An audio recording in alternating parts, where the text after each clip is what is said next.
Mga ka-idol, samahan nyo ako ating panuorin itong video na kung saan ang ating mahal na founding chairman, Professor Normis Suare, ay tinagurian na the magnetic man ng Moro National Liberation Front. Pero bagong lahat, pakisundan pong bahay niya. Yan yung nagbigay ng kwento sa likod ng kasaysayan ng ating founding chairman, Professor Normis Suare. Huwag na nating patagarin. Tara na, let's go! Magandang gabi po, sambayan ng Bangsamoro. Ang tatalakayin po natin ngayon ay ang tungkol po kay Professor Dr. Normis Suare na tinagurian po nilang the magnetic leader of the Moro National Liberation Front, Part 1. Ayan mga ka-idol, napakaganda ng kanyang kwento. Kung may pagkukulang man o may nadagdag, kayo na lang bahala. Basta samahan niyo ako hanggang dulo. Batay po sa kasaysayan ng Imperyong Cotabato, magmula pa man noong 1946, naging mababa ang pagtrato ng pamahalaan sa mga Moro ng Mindanao. Naging mabagal ang pag-aasikaso sa mga hinihingi ni Haji Kamlon at ng kanyang mga nasasakupan. Ang pakikipaglaban ni Haji Kamlon noong 1951 hanggang 1955 ay nabigo. Ang Commission on National Integration o CNI na inorganisa noong 1957 na pangalagaan ang mga non-Christian minorities na ipinatupad lamang. Huwag din kalimutan mga idol, kung sino pa yung hindi naka-follow sa aking page, pindot ang follow button sa tabi ng aking pangalan para sa ganon ay lagi kayong updated sa mga video na ina-upload natin. Maraming salamat po. Sa pamamagitan ng maliit na tulong ng mga kabataang Moro na makapag-aral. Napag-alaman ng mga kabataang mag-aaral na hindi lahat ng benepisyo para sa kanila ay hindi na ibigay ng pamahalaan.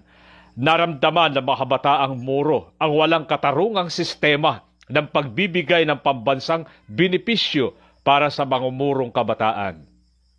Kaya noong 1960, ang Bangsamoro ay unti-unting inukupahan na ng mga Kristiyano.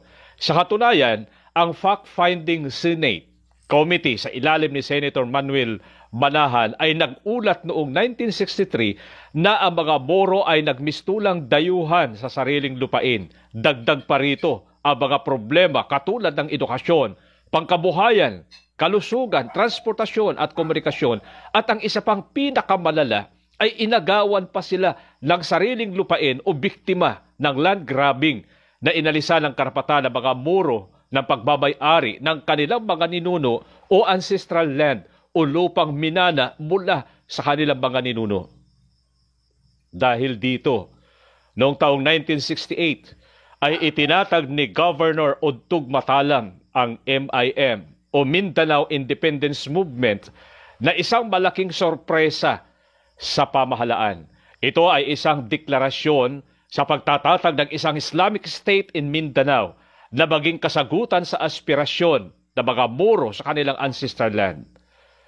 Subalit magiging makabuluhan lamang ito sa formal na kagustuhan ng mga Moro ang aspirasyon nilang ito kung magkakaroon ng isang grupo ng mga Moro na magsasakatuparan ng adhikaing ito na mga traditional na leader ng Mindanao. Kaya ang inisyatibang ito ni Dato Udtog Matalam ay marapat na maipasa ito sa mga bagong tubong kabataang Moro at sa madaling panahon ay naorganisa ang Moro National Liberation Front. Sa kalaunan, umukit ng sariling... Thank you so much po. Magandang araw ulit sa inyong lahat.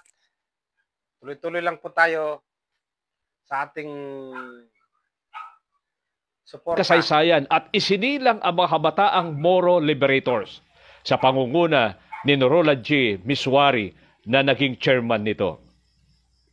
Sa susunod, mga kababayan ko, ating kikilalanin kung sino si Norola G. Miswari. Ano ang kwento ng kanyang buhay? Ano ang kanyang mga nagawa para sa kapakanan ng mga kababayan nating Moro dito sa Mindanao, particular dito sa Cotabato Empire, na tinaguri ang the magnetic leader